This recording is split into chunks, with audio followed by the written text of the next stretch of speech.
So, Ralph Fiennes has been elected as Pope as of 6 p.m. this evening. He didn't get the Oscar, but he's got the papal position. Bless him. Good on you, Rafe.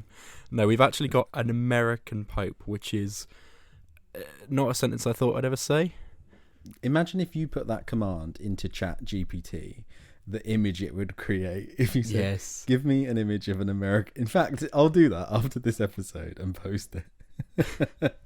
And you can see, I can guarantee you it will be a big fat man in the Pope outfit, but like Peter Griffin style, where it's really tight on him.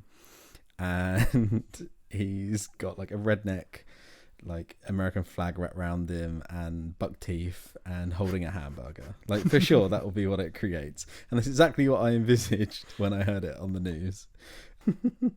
Yeah. What a world we're living in.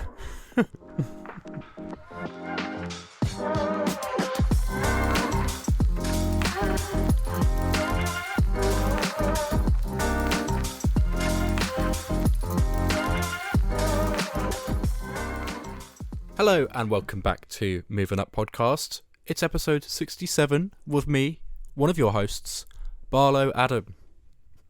And your other host, me, Walker Alfie. Apparently that's how we do that now. Yeah. It's funny in my head. I was going to do like Budum Arlo like someone did last week, but I forgot what it was. What was it Josh said? Your host Jumbo and your host Pleakley. Yeah, we'll go with that. Still not forgiven him. Welcome to episode 67 and this very special Catholicism episode where we will be celebrating the papacy of the new Pope by talking about the MCU's newest film, Thunderbolts. Yes, a religious film.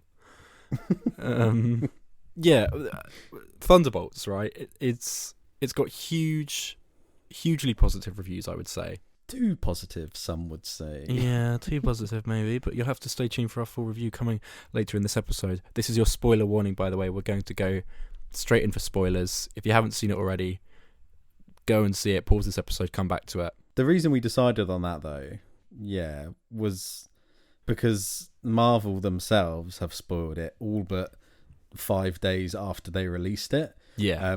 So yeah, we're deciding we're holding no horses today, and we'll be going full spoilers, telling you who dies, as if that's a spoiler. Yeah. But also we're going to be talking about Hundreds of Beavers. That sounds like a weird sentence. Is that correct, Adam? Is that the film you went to see? Yes, it is. Hundreds of Beavers. You know, that was actually the working title for this podcast, wasn't it? Hundreds of Beavers. We were just going to talk about beavers each week. Or your dissertation, because famously all of your undergraduate work in year one was about beavers. This isn't a joke. Yeah, it was. And he even got a comment from head of year saying, why don't you do something other than beavers this time? Cheeky. So in true Adam Barlow fashion, he was actually going to do his entire dissertation on beavers as a bit of payback, but decided not to, and instead this film took the name. Yeah. So that's how that worked out. I'd like to say I wrote the screenplay, but I really didn't. I don't think anyone in their sane mind could. So yeah, two very wildly different films to discuss this week. But before we get into those reviews, Alfie, you're again just doing all the housework, all the house renovations, everything. You're doing things I didn't even know you had to do to a house. Yeah, and I didn't know you had to either, I won't lie. It's been a lot. I've started, as you know, a new job, and that is a 9-5, an incredibly intense 9-5, which also requires basically an hour and a half travel time each way as well at the moment because of where I'm living. So it's 2 buses rather than 1. Oof. So that means it's a wake up at 7, a get home at 7 kind of job. So I haven't been able to watch much. I did manage to go see Thunderbolts last night, so it's fresh on the brain. I haven't seen much else, but in regards to the house, I'll show. This is great for an audio podcast, but I'll show Adam our paint colours, which arrived, and Oh, we're going good. to paint this weekend. Mate, this So could have been Adam a big can- question, you pillock. Yeah, what? Well, no, because I've already decided what colour I'm painting the house. So I okay, I don't need see. anyone's opinion. Okay. Adam, you should maybe use a couple of words to describe each of these 4 colours. That's a fun bit. So here is number 1. Okay, so the first is, it's called Lick Beige. And then is that O2 at the top? Yes, Lick Beige 02. Mhm. That's a great idea. For all of you who want to know what colour I'm painting my bedroom, 2 walls will be Lick Beige 02. Okay. Oh, so I can't really make a joke about it because it will put you off the colour. Yeah, see, I was going to say something crass, but I won't. Vomit. Baby poo. Maybe, yeah, quite true. Here we go, second colour. This one's Lick Green 05. Yeah, again, kind of the same jokes as before. I'll say, I don't think the colours are coming through great on the camera. It's a lot nicer. Imagine maybe the bottom of your foot after you've walked through a swamp. Is that one. And then we've got this one. This one's Faded Terracotta. Oh, I like that. Oh, that's very demure. Yes, I do like that. Demure. That's a nice one, isn't it? And then finally we have Loving Orange. Oh, yeah, that's Yeah, fiery, we're going for man. the That's 70s vibe. Yeah, that is nice. So we ordered those, and we're going to be painting this weekend. So that's exciting. So while I've been painting and building a house, what TV shows have you been watching, Adam? Nothing. Or films? Oh, well, not a lot. Well, I saw Thunderbolts twice, so that's where some of my time went. I've been helping record some audio dramas at uni. That's been quite exciting. Like The Archers? Yeah, sometimes better than The Archers, actually. I had one Wow. today, a group of 4 girls who were panicked about recording their first audio drama. They've never been in a radio studio before, and they decided to do a British version of Mean Girls. And, mate, I've not seen Mean Girls, but if it's anything near as funny or as random as their script was, I'm missing out. Because, oh my god, I was trying to control the faders, and they kept going from bitchy, posh voices to sort of chavvy Essex girl, and it was just so all over the place, volume wise and tone wise. I was really, really struggling not to laugh. It was very difficult. What was that for? Sorry, was that for journalism or was it for something else? Good question. Not journalism. It was media production, I think. One of the courses Right, at BU. okay. Yeah. That's cool. Damn, we should have done that. That sounds fun. Yeah. I think the brief was they had to take inspiration from a famous book, basically, and then write their own script. So previously in the week, I've done an audio drama inspired by Little Women. There was one from Harry Potter. Good variety of stuff, actually. That's awesome. That's really cool. Genuinely, I wish I'd done that at uni. Me too. Straight up. That sounds so cool. Oh, hey ho. Alas. What else? Did you get to the cinema to watch Monty Python as well? Is that correct? Oh, yes, I did. Yeah, thank you for heavily prompting me because I did just forget. Yes, I saw Monty Python for the 50th anniversary, and yeah, I should preface it or specify it was the Holy Grail, probably the best Lovely. one. My favourite, personally, yeah. Yeah. Actually, I that's a lie. It's not my favourite, but it's a very good one. Do you like Life of Brian more? No, I prefer The Meaning of Life, which is the one that most people don't like. Yeah, because it's a bit random. It's just a compilation of It's just sketches, sketches, isn't it? yeah. Yeah. I mean, that's my favourite. All 3 are good though, but for me, I think the Holy Grail is probably the funniest. I mean, there's so many great moments in this. The Black Knight. I remember my dad showing me those scenes when I was way too young to appreciate it. 'Tis but a scratch. It's just a flesh wound. The arm fell off. Come here, pansy. Fight me like a man. What are you gonna do? Bleed on me? And the coconuts, that whole opening scene, the French knights just being weird and rude. Empty-headed food truffle waffer. I fought in your general direction. Your mother was a hamster and your father smelt of elderberries. So funny. And then like the whole animation, like fourth wall breaks, they're great. Yeah. And then the police rocking up, I forgot that was a thing. They're just every now and then bookending sequences, and they're like investigating the whole facade. They just couldn't afford to shoot the film, so they just did this whole thing with the modern day police. Yeah, you're right in saying I think it's the funniest, and it's the one I've watched most, because just like you just said, it was the film that my dad was like, oh my god, let's watch this. And then as a kid, I loved Monty Python so much, which is interesting because I think I was probably a bit young to appreciate some of the jokes, but I bought the TV show on DVD. I bought all the films. I even bought like the soundtracks and the vinyls from the musical albums they've done. I've got so much Monty Python stuff. I haven't watched it in a long while, but it's proper funny, mate. It gets me every time. I didn't know you're such a fan, but they are timeless, aren't they? They still hold up. They are, they're a bit offensive in places, but what's 50 years old that isn't, right? So yeah, spot on. And I don't want to sound like get rid of all this woke, but I think if you do need to take some of it. This is very sounding like a granddad, actually, but I think if you take it with a pinch of salt and like, I just think it's just playful. One of them was gay.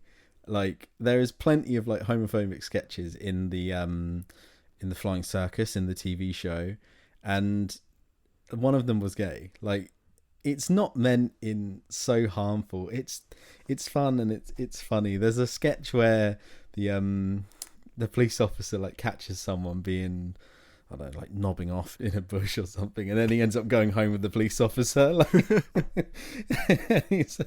or they go for a drink together. Like, I think you just take it with a pinch of salt. Like you said, what was released 50 years ago that isn't offensive?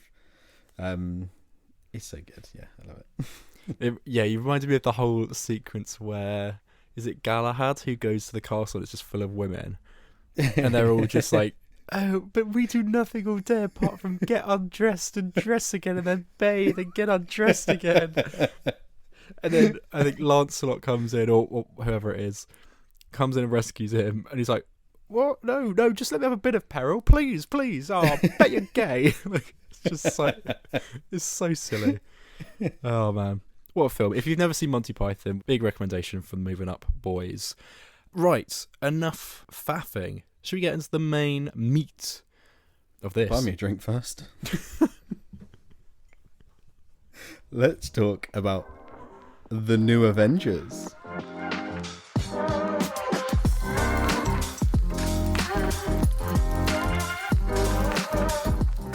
We should start by talking about this weird marketing ploy. I think that's probably the best place to start.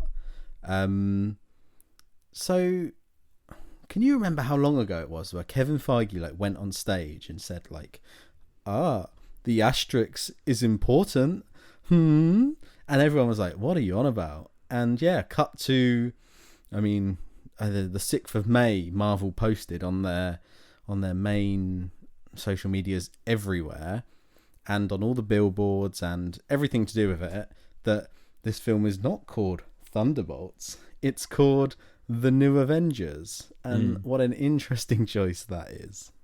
Yeah, when I first saw this film last Thursday, so the day before kind of the proper release really, with the hardcore fans, I remember watching it and not really knowing what I thought of that reveal at the end. I kind of think it's really good post-credit scene, having now seen the film twice. But, and I think Grace Randolph hit the nail on the head with her review, in the way that I don't dislike anything in this film per se, but what makes me sort of have tempered opinions on it is the fact that I actually really love everything in it, and I think it's tainted by the fact that I know it's not really going to continue for very long, because we're hurtling into Doomsday and Fantastic Four is a different thing. So I actually really love all the characters on this team, bar one, but I mean, let's just say she doesn't stick around very long. Get to that. But it's a real shame because I do really love all these characters. I think even the weakest one on the team, I still want to see more of. So I'm just a bit gutted that it's quite a short film, and I don't think a massive amount happens really. So yeah, I think having sat through the credits, then seeing that whole post-credit scene that goes on for about 3 minutes almost, it's quite jarring by how much it changes in the course of like 5 minutes in my actual life. So I'm like, okay, I've just finished Thunderbolts, great film.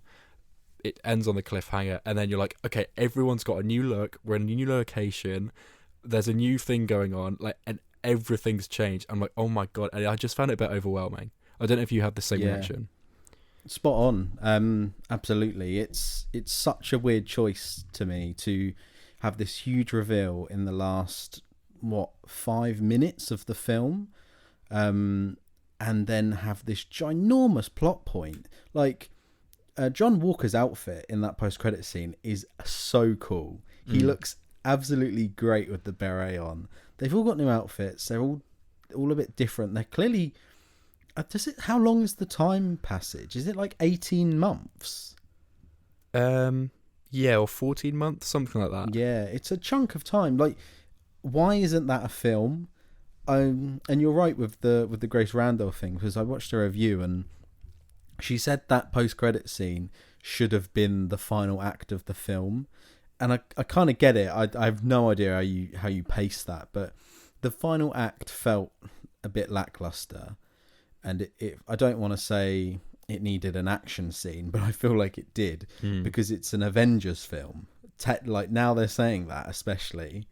I feel like we could have done with an action scene, and it just didn't really have a kicker at the end. Like even emotionally, it didn't strike me in any way at all. I felt the mental health stuff was quite half-assed and a bit sort of derivative of what we've seen in everything ever before. Like in the way they just did a couple of these like flashbacks, and it just felt a bit lackluster, and I was waiting for a bigger ending, and it seems like this entire film is just go see it for the post-credit almost, which like you said is a shame because everyone on the team's great and I really liked the film. It just feels like that post-credit scene is a bit of a kicker almost. Like, I want to see how they get to that point, and I want to see them arguing with Sam Wilson. I want to see that meeting with him and Bucky. Like, it just feels like we've skipped a hell of a lot of content in 14 months. Absolutely. I suppose we'll lap back round to our thoughts on it, but let's give a quick overview of the plot. So Thunderbolts centres mainly around Yelena Belova, played by my one true love, Florence Pugh, who, by the way, is just excellent in this film. And she is tasked... It's kind of her last task that she's willing to do for Valentina Allegra de Fontaine, played by Louis Dreyfus-Smith, I think. Louis Dreyfus... Is it Louis Dreyfus-Smith? Please say I got that right first time. Nah. It's Louis Dreyfus... well, let me check... Julia Louis-Dreyfus. Yeah, I don't know why I added... Julia Louis-Dreyfus. Yeah, Smith come from? Yeah. Okay, well, I'm going off grid now. Okay, well, let's cut that out. Okay, so...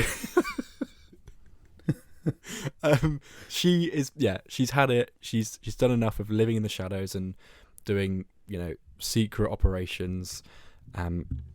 Valentina, by the way, she's shown up in a few other projects, right? Black Panther 2, Falcon and the Winter Soldier...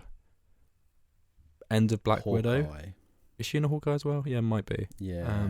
She kind of just shows up, but I think, this is a problem overall, but it's difficult to have this main character when she's kind of not been introduced properly in previous films. She just sort of shows up, and now she shows up and like, oh, well, she's the main villain. She's the main guy. Like, it's an interesting choice. Yeah, it's a bit of a 180, I think, at the start. It's a little bit jarring, but I quickly grew to like her, and I think she's a very compelling villain in this film.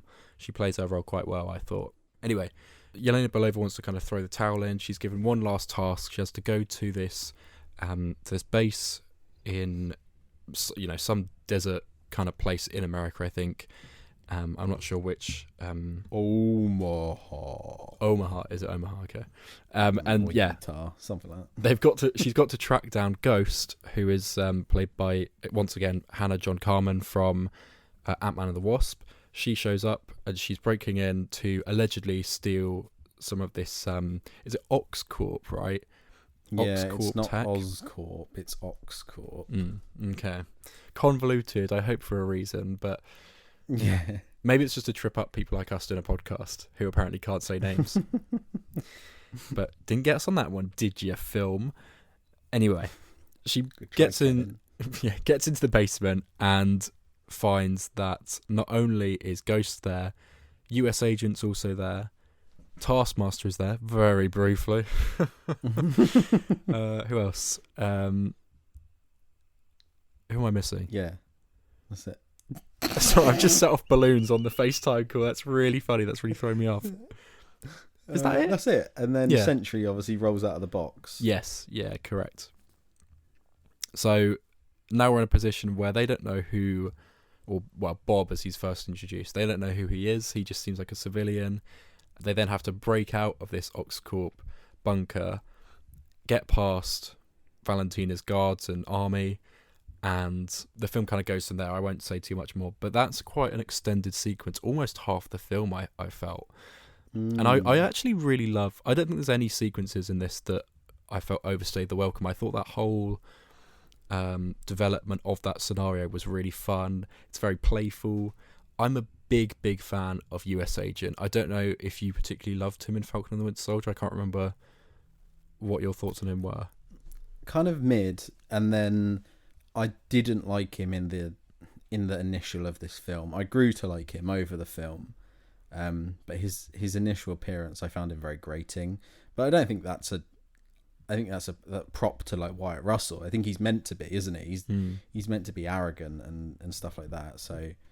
But yeah, I grew to like him a lot. Yeah. See, I think below US Agent, below Yelena, I think US Agent is my second favourite on the team. I just think because I really liked his character in the show, and then to see more of him finally after like 3, almost 4 years, for him to finally come back in this is an absolute delight for me. I thought he was deliciously irritating.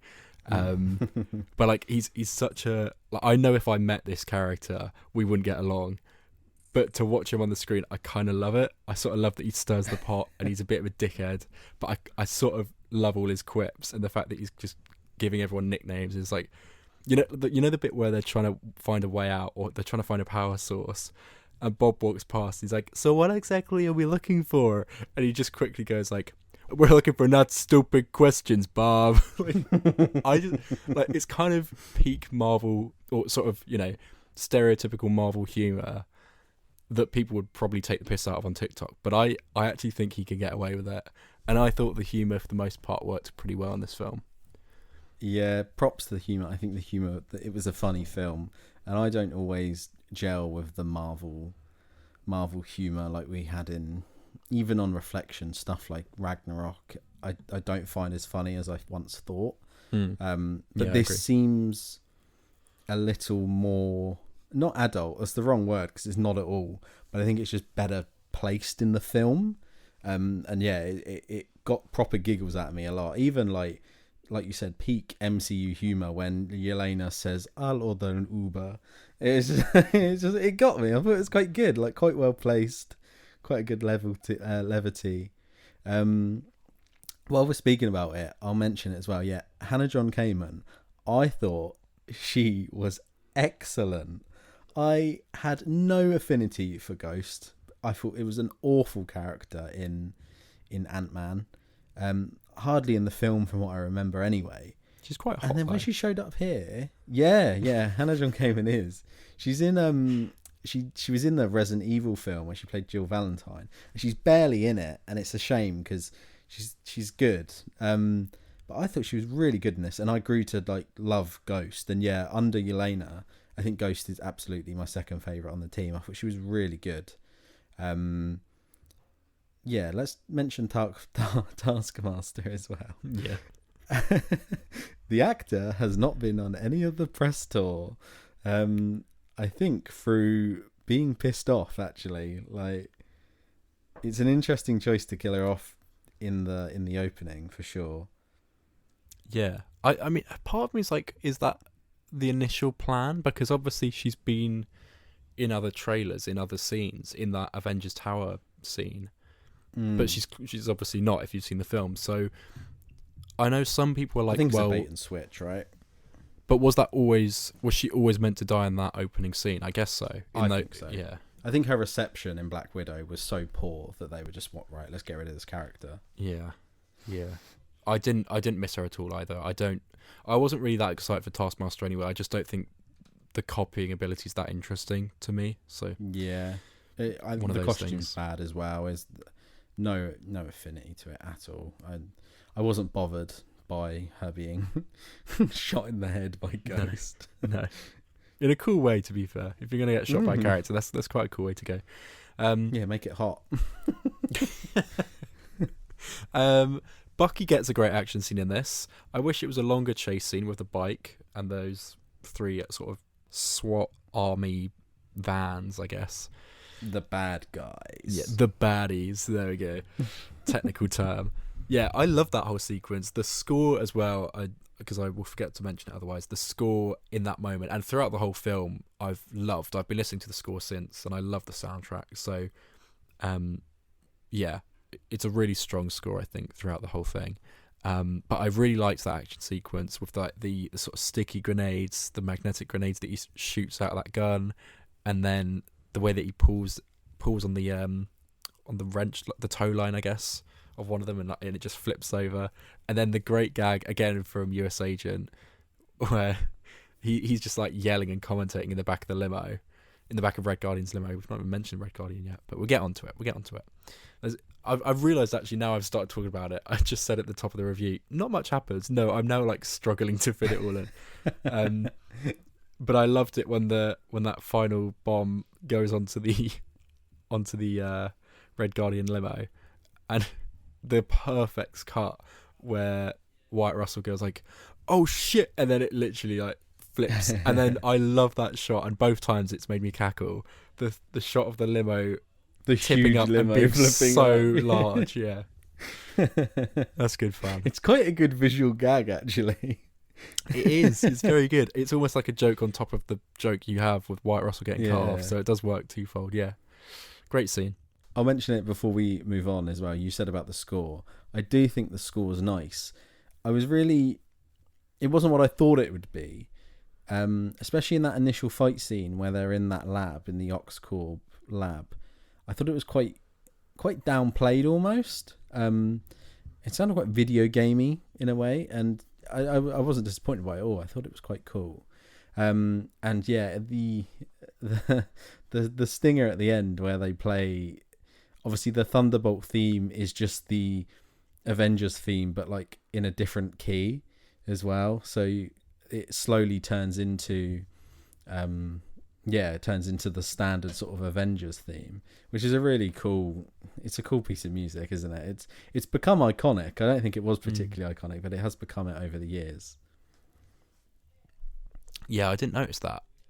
But you're right. I think it's very, very similar, isn't it? If not literally just pitched down a bit. Yeah, crazy. You have a listen on. There's a great video on TikTok, and they just speed it up, and it's the Avengers theme. Amazing! Oh wow, I'll have to check that out. Yeah, a Red Guardian. I thought he was good in this. David Harbour's really charismatic. I think you can sort of carry any role really. Yeah, definitely. I think maybe he had one too many shouty funny moments. I think it killed a little bit of the tension. But the scene where he rocks up in the limo, I thought that was very good actually. Like, that was spot on. The opening scene where he sat there watching TV. I think the one that was a bit much for me was just when they were going to face down with Bob with Sentry, and he just shouts Thunderbolts again, and I guess it probably works for some people, but it was a little too much for me. But yeah, I think they're all really good. I think they're all convincing. They all play it well. They all have really funny, snarky remarks to each other that really flow well. Yeah, I think it's good. I think they work well as a team, and it's interesting to see that they are now the Avengers. we need to talk about Sentry as well, and slash the Void, I guess. So Bob, it turns out, is, I mean, as we know from the trailer, is Sentry, basically a bloke who gets given a sort of trial drug that gives him superpowers, which is basically the plot of Megamind, right? So it's this, but in the MCU. But it did make me think, like, why did they make such a big deal in this film about humans being experimented on for superpowers? Because isn't that how probably 80% of the Avengers got their powers? Because Hulk, Captain America, Iron Man, kind of, yeah, Black Widow, all of the Winter Soldiers, yeah, like all of the, like, yeah, crazy. Red Guardian and Bucky are all. It goes on. Yeah, The list you're goes right. on. It does go on. It But does anyway, just go on and on and on. Yelena Belova at one point is like, you can't just do this to humans. I'm like, you literally have done it to humans all the time. That's what the Marvel superheroes are. Anyway, maybe it was like ironic that she said that. I don't know, but it got a chuckle out of me, whether it's intentional or not. But yeah, Sentry has this excellent, if a little CGI heavy, fight about halfway through the film, and he just wrecks everyone, to be expected, and it's pretty badass. I've got to say, I was grinning when it went down. It's pretty badass, but my only worry is that they're just introducing too many overpowered players. Sure, yeah, that's because he's really he's crazy powerful. He's like, I mean, she said he's all of the Avengers combined, which is exactly what Emilia Clarke was in Secret Invasion. Less said about that, the better. But he looks like he's sticking around, unlike her character. So, yeah, interesting that they're gonna have this. He's basically just like Homelander, isn't he? From The Boys, like he even looks like him a bit. It's super overpowered. But yeah, don't get me wrong. The scene where he fights, like you said, a little bit CGI heavy, but it looked cool as, like, smashing David Harbour against the wall and his eyes lighting up. It's cool as, like, yeah. I think Lewis Pullman does a good job of that as well, because I don't know if you remember, but he plays quite a meek character as well in Top Gun Maverick, also called Bob, which is funny. But I think he does a great job of slowly evolving into someone that's overconfident in this film, but actually it's not the Megaminds thing going on. It's actually, you know, deeper, and it's about mental health and about his kind of bipolar tendencies and things like that, which I thought worked pretty well. But I found him to be very menacing one point, and then, you know, really, you know, I felt terribly sorry for him the next minute, which I think was very good and a testimony to Lewis Pullman's acting, to be honest. But I loved particularly the scene where he's talking to Valentina, and he's explaining why he called himself a god, and he's like, well, you said I'm all the Avengers rolled into one, so that includes at least one god. So, and he's just like really hamming it up, and I'm like, you know what, mate, fair play, you kind of are play. So yeah, no notes. And then you mentioned earlier the whole mental health stuff, which I think is a lovely idea to have in a superhero film. I don't think we see it enough. But I couldn't help but feel, especially in the way that the Void manifests itself in the final act, it's almost identical to what we see in Moon Knight with episode 5 of that show, where Oscar Isaac, or rather Stephen Grant and Mark Spector, they're going through their sort of afterlife and revisiting moments of their lives and the bits that gave them trauma, particularly like them being abused by their parents as well. That all happens in this film as well, even with mirrors and with flashbacks, to the point where I'm like, this is actually almost plagiarizing something you did a couple of years ago, Marvel. Not only have Disney done this before, the MCU's done it before. Done it, yeah. Which, to me at least, I was like, oh, if this was the first thing, I'd probably be blown away by it. But the fact that I've seen it done better in Moon Knight was a bit of a shame. Yeah, it felt a little, like I said earlier, it just felt a little, like you said, it's a lovely idea. I think it's a really cool concept. The opening monologue with Yelena as well, I think that's quite a good moment. It portrays it quite well, obviously speaking about Natasha and how her sister's dead, and they do have some cool moments, and they do like pull on, I guess they'd pull on heartstrings with David Harbour as well, like, but I think they could have committed to it just a little bit more. and made it a little bit more significant. It just felt like a bit of an underplot that could have done with being brought to the forefront, really. Yeah, I agree. As you said, it felt a little bit half-baked. I kind of wanted to just sort of wallow in it a bit more to really make me feel a bit depressed as well, but I didn't. Yeah. It felt a bit fleeting, to be honest. And Yeah, absolutely. I didn't tear up. I got some chills when it was Yelena talking to her dad, but beyond that, I was like, nah, it's okay. Yeah, likewise, didn't affect me at all. And yeah. Any other Thunderbolts thoughts? Let's just mention that post-credit scene again. So, am I right in thinking that is after the events of Fantastic Four, which basically you don't have to go see, because we've had it confirmed that Galactus is just going to destroy their universe, and now via this post-credit scene, they're just going to now fly to this Marvel universe, right? That is basically what that's confirming. Yeah. To an extent, Yeah. does that spoil Fantastic Four a little bit? Absolutely. Fully. Yeah. It's such an interesting choice to say that, oh, okay, so the Fantastic Four do escape their universe. They've got an interdimensional spaceship entering this universe now. This is clearly once their world's been destroyed. Like, such an interesting play to spoil all of Fantastic Four, which I'm really looking forward to. And we had the trailer for before this. And when the choir kick in at the end of the trailer saying Fantastic Four, I think it is an awesome soundbite. It's such a cool score moment. Yeah. I cannot wait to I'm really excited for Fantastic Four. But it's so weird that they chose to basically spoil it. Yeah, it's a strange one, I've got to say. It's maybe it isn't so fantastic. Just gonna let you sit with Say that one. that again. Yeah. I can't believe how far we've come. It's fantastic. Overall, though, I think it's showing that the MCU may be back on track and at least sort of know where they're heading. Like we said, after the previous phase being an absolute mess, I think it's quite nice to see that maybe they've pinned down what they're doing now. They know where they're going. The films feel a bit more, maybe a little bit more quality over quantity, which is nice to see, and it gives me a little bit of hope. Yeah. I think at the moment Marvel's been on a sort of 50-50 hit rate in terms of good to bad, in my opinion. And I'm quite forgiving of the MCU, really, because I think they have done so much in the past. I'm always willing, even if it is something that's subpar, I'm like, oh, well, the next thing will be better then, right? And I think that's kind of got me through the last 2-3 years, really, where other people have waned in terms of, giving it the benefit of the doubt, really.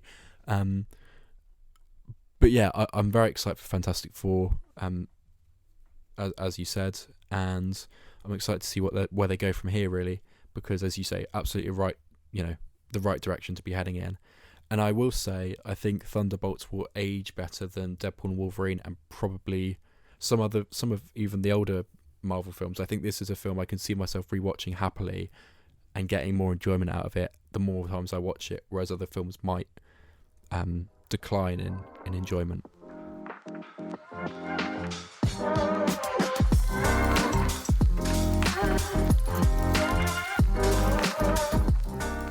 We're going to put Adam's MCU knowledge to the test, seeing as though he's such a big fan.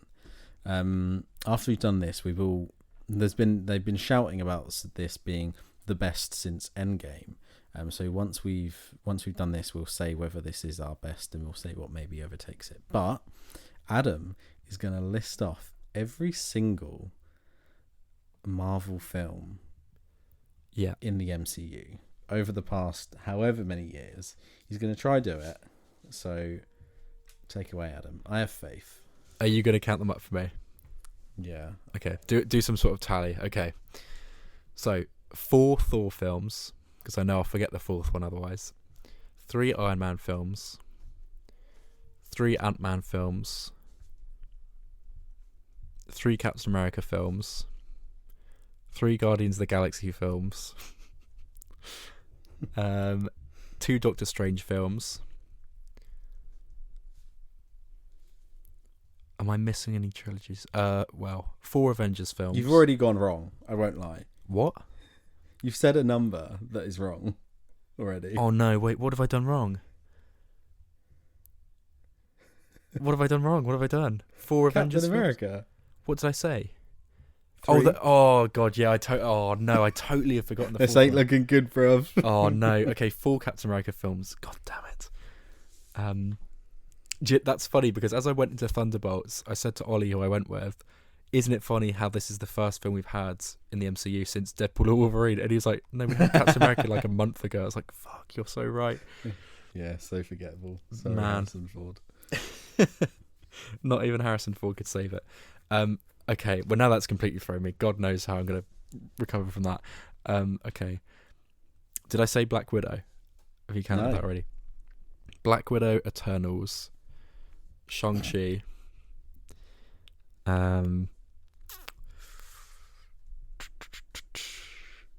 2 Black Panther films, 2 Captain Marvel films. Well done. I've sent the balloons up again on the FaceTime. That's so funny. Oh man, this is difficult. This is trickier than I thought it was. Thunderbolts, I'll get that out of the way. Deadpool and Wolverine. What am I missing? Oh, 3 Spider-Man films. Dodgy. Idiot. How am I doing? Let me just double check. So, yeah, you're doing pretty good, mate. Wait a minute. One. You're missing The Hulk. Yeah, there we go. I'm trying to think what else I'm missing. Oh, and then did you say how many Avengers films, Adam? 4. I think I added that, didn't I? Right, okay. Mate, not gonna lie. You smashed that. Did I do it? I forgot them all. Yeah, it's all of them. I'll rattle through them, every single one of them. We got Iron Man, Hulk, Iron Man 2, Thor, Cap 1, Avengers, Iron Man 3, Thor 2, Cap, Winter Soldier, Guardians, Avengers, Ant-Man, Cap, Doctor Strange, Guardians 2, Spider-Man, Thor 3, Black Panther, Avengers, Ant-Man, Captain Marvel, Endgame, Spider-Man, Black Widow, Shang-Chi, Eternals, Spider-Man, Doctor Strange 2, Thor 4, Black Panther, Ant-Man, Guardians, Marvels, Deadpool, Captain America, and Thunderbolts. That's not too bad. So I only really forgot Captain America 4. Understandably, too. Yeah. I'm kind of gutted about that. Oh well. If we think about, let's just talk about it quickly. So, people are saying this is the best since Endgame. Do you agree with that or not? The best since Endgame. I mean, I think we've got to remember, Endgame was 2019. Is it the best MCU film we've had in 6 years? Like, Far From Home was technically after Endgame as well, which I don't hate. Yeah, so Far From Home, Black Widow, Shang-Chi, Eternals, Spider-Man, Doctor Strange, Love and Thunder, Wakanda Forever, Quantumania, Guardians 3, Marvels, Deadpool, Wolverine, Captain America. Was Guardians 3 not really good? Yeah. I think Guardians 3 is the best since Endgame. Yeah. I think I mean, there's moments in Guardians 3 I don't love, but I think on the whole, that's such a great continuation and wrap-up of so many arcs. I think Guardians 3 is probably the best. I mean, No Way Home, I think people are quick to turn on. It's a little rough on rewatch, I won't lie. I do really like Thunderbolts, though. I would say... Yeah. Maybe it is below Guardians 3 for the best. Yeah. I would put it... I'd put it second or third. So, they're doing pretty good, let's be honest. It's the best film in, like you said, sort of 6 years. So, as long as I keep on this track, we're in for a winner. But I do think as well... Sorry, before we move on... People are tainted by nostalgia, because I think if you compared Thunderbolts, if you did a matchup between this and most of the stuff, let's be honest, from phase 1 and 2, I think it would hold up pretty well. So I really think people have just got Endgame as a bookend, and that is a divider of quality for some reason. When you think we did have Infinity War and Endgame, but those sandwiched Captain Marvel and Ant-Man and the Wasp. So, 2 duds really. Yeah, absolutely. So let's be honest. I think Marvel's never really been gone, so I think people are just being a bit harsh on it.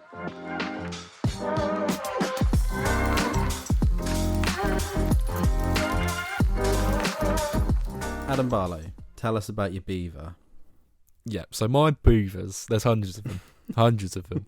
This is a film that I've been meaning to catch for actual years. I remember people seeing this.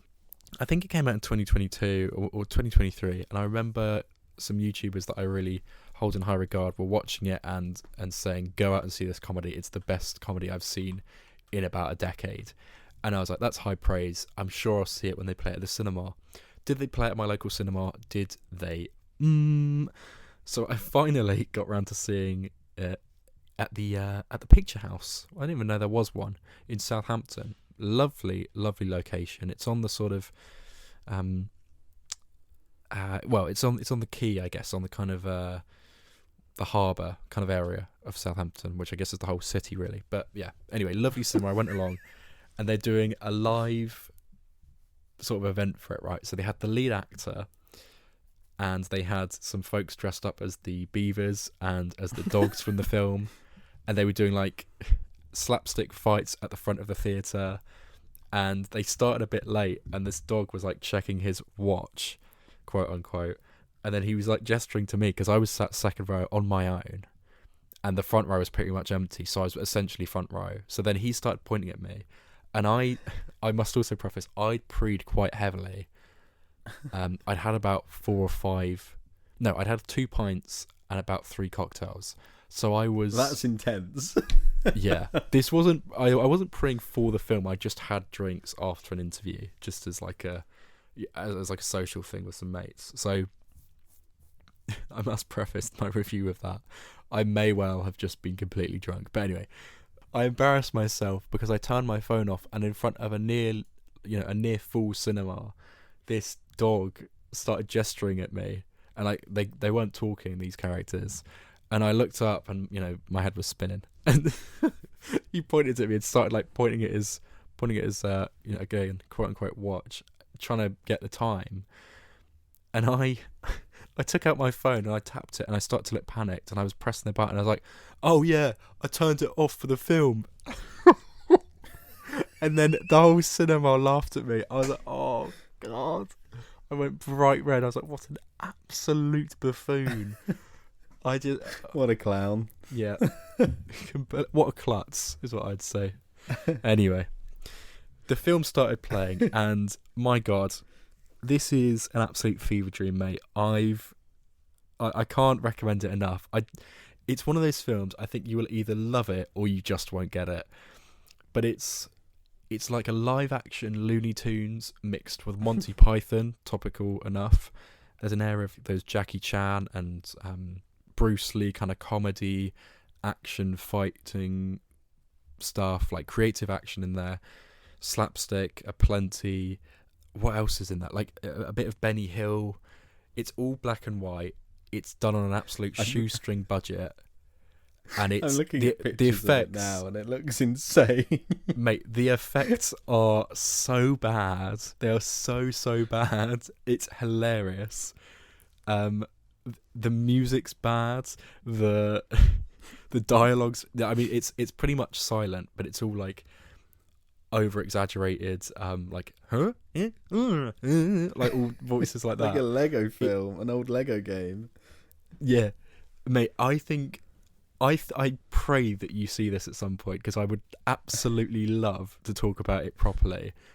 Not that there's really any plot to it, but essentially the lead character, played by Ryland Brixton Cole Hughes, I think. He's got a really long name. I think that's it. Yeah, he was there in person and did a bit of stand-up comedy actually before the film started. He's very funny. And he did a Q&A afterwards, which sort of added a bit of gravitas and sensibility to the whole thing, because otherwise I would have been like, what on earth have I just watched? But it is just stupid. It is absolutely stupid, and I mean that in the best way. I haven't laughed this much in the cinema in years, and I think it might just hinder my humour for the next 2 or 3 months, because I'm so now going to compare everything to this, because I was absolutely, like, I had tears in my eyes. It was just completely baffling, and I loved it. I absolutely loved it. It's an hour and 48 minutes long, which I can't lie. I know. I can't lie. I did feel the length, because I went into it not knowing how long it was. I was like, oh, this will be 90 minutes. Yeah, absolutely thought that would be 90 minutes. That's insane. Yeah, but you know what? I'm kind of like, it's so good. And there's references to video games. There's references to all the stuff I listed earlier. And you can almost tell when the budget runs out and where they've got to cut corners and how they've done effects. But I love it. It's so scrappy. It's so silly. And it's an absolute delight. And I think, what's it got on Rotten Tomatoes? 97. 97%. Yeah, I mean, killer. That's crazy. Come on. It is so utterly hilarious and completely, I know not everyone will love it. You might be like, what on earth are you going on about, Adam? Are you okay? And I will say I had consumed a lot of alcohol. But I just loved it. It's the most unique thing I've seen in ages. And it's such a love letter to those classic comedies like Monty Python and like Benny Hill and all things like that. The picture on Google that I've got that comes up when you type it in is just him running away with his beaver hat falling off, and there's like not hundreds, there's millions of beavers behind him. Like they're chasing him and he's running away. It is so stupid, man. I love it. So batshit insane. He shoots beavers. He impales beavers. He chops them up. Like, it is completely stupid, and I loved every second. I'm gonna try and make an effort to watch it one evening. It looks so stupid. I think I'd honestly really recommend it, mate. I think love it. If you found it funny, I think I definitely would. They do the whole opening sort of 3 minutes is a musical number, and it's you can't even understand what they're singing, and it's just this bloke who owns a cider farm, and is like doing he's just doing pints and pints and pints. And there's a moment where like he's got like huge, it's really cartoony. He's got two massive, what are they even called? Like two massive crates of cider, right, on his farm. The whole point of why the film starts is these beavers come along and nibble the bottom of these tanks of cider, and then one rolls away, and then one he's like dancing on top of when everyone's gone home, and then it just snaps under the weight, and then he's like rolling down the hill, like trying not to fall off it, and he's running on it, and then and then he runs into a shed where there's like a what is it? It's like a fireplace, right? And because it's obviously alcohol, it's just incredibly flammable, and it hard cuts to an explosion, and the whole of his orchard is on fire, and it's just crackling, and then the shot holds for about 20 seconds, and it's just this bland symmetrical Wes Anderson shot of everything burning up. And it's just it really tickled me. And from that moment I was like, oh, I'm gonna love this. I'm gonna love this film.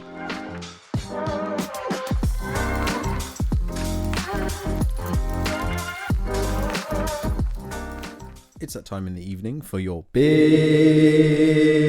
question. What was it this week, Adam Barlow?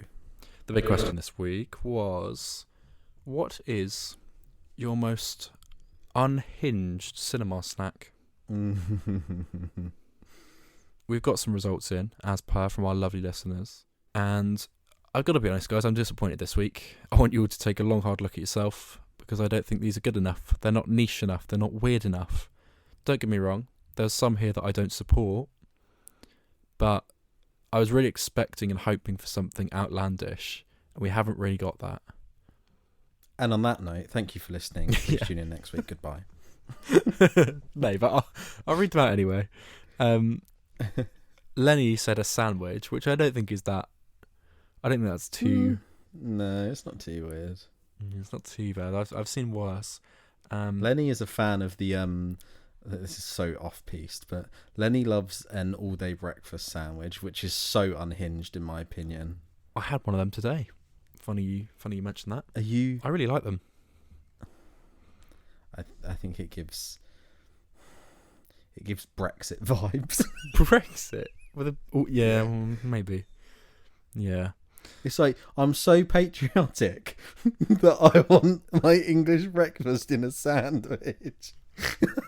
It's like when you get those Heinz tins and it's a whole roast dinner in a tin. So grim. Horrid. Yeah, I'm not proud of it, but I do like an all-day breakfast sandwich. We've got cheese and chocolate as a suggestion from Tamsin. We've got Lewis said somebody next to him was eating an apple once. That's quite funny. I quite like the idea of that. Yeah, that's weird though, isn't it? Yeah, imagine pulling a big Granny Smith out while you sat there. Weird. Ooh, or a cooking apple and not having it cooked. And it being really unpleasant. It's what you deserve if you eat an apple in the cinema. My Uncle Martin said lobster thermidor. I don't buy that he ate that, but I'll let it slide. Thanks for getting involved. I'd like to imagine it. It's quite funny. Yeah. Now we're getting into the good territory here. There are some funny ones here. Leah, friend of the show, Leah Foster, apparently once had an entire Nando's. I was literally going to say this. Her and Molly went to the cinema, and I think Fran was there as well, and they took a full Nando's each into the cinema and sat there and ate it while watching the film. Ooh. Unhinged behaviour. Yeah, that is dodgy. I don't even know how logistically you carry that all in. I don't know how that works. Imagine how greasy your hands are going to get as well. Yeah, I mean, along the same lines, I'm sure I mentioned it on the podcast a while ago, but I did once take in a Five Guys burger, and that was that was a chore to get through. That was difficult. So noisy as well. Yeah, the rustling sort of tinfoil. Yeah, it was difficult. We've got a couple more here. Josh Brooker, he said one of his mates once brought a Caesar salad into the cinema. That's something you do, mate. Yeah, that's right on my street. I might do that for my next Barlow there. Yeah, that's my next cinema visit right there. Thanks for the suggestion, Josh. And then finally from Saffron, this is disgusting. Well, not disgusting, I suppose, but just a bit. This is niche. Mini cheddars dipped in chipotle mayo. Imagine having to carry a bottle of mayo to the cinema with you. I could deal with the mini cheddars on their own. I think that's fine, but yeah, something about the bottle of mayo with it is a little unhinged. Other than your Five Guys, what's the most weirdest thing you've taken? I don't think I've ever taken anything inappropriate in, to be honest. No, I think you've got your life together, haven't you, really? I'm trying to think. Have I ever done anything outlandish? Not really. I mean, I know this isn't really the question. I'm going a bit off-piste here, but I don't like nachos at the cinema. I think that's really stupid that they sell them. Yeah, it's so noisy and so messy. I know, didn't you once have a pesto sandwich? I remember discussing that. Yeah, that's probably my weirdest. When I went and saw Conclave, relevant, timely, I had a chicken tomato pesto sandwich on like malted rye bread. Probably the weirdest thing, but I'm pretty considerate. I don't like having noisy stuff. I don't like causing a fuss. I usually grab a packet. Yeah, what's your go-to? Big question for next week. What's your go-to cinema snack? There we go. What is the thing that you always take in with you? I'm gonna save it for next week. But I have got a combo that is godly. It's mini cheddars and chipotle mayo. Yeah. Lovely stuff. Yeah, so stay tuned for that one. I'll put a poll up for that next week. With that being said, we've made it to the end of the episode. Our Wi-Fi is doing something on our phones. So it always gets to the hour point and then starts to cut out. So we're running on fumes here, guys. Adam, if they want to take part in Big Question, where can they find that poll? You can follow the Moving Up account on Instagram and TikTok. The handles for both of those platforms are at Moving On Up. And then if you want to email in, tell us your favourite cinema snack, tell us anything at all, give us a review, tell us how you find the podcast. any sort of correspondence from you guys would be really appreciated. We don't get it enough, and it would make our day if we got some correspondence from listeners, because we know you're there. We had a real big spike last week. No clue why. I forgot to tell you this, Adam, but like we had loads and loads of profile views last week, like 300. Like, yeah, no, my like God. insane. But whether they'll be here this week, we're yet to know. But please, you can get in touch with our email. It's hello@movieonup.com. Lovely stuff. Have a lovely week, though. Any closing remarks? See you through the window. Remember that one? Bring out the holy hand grenade.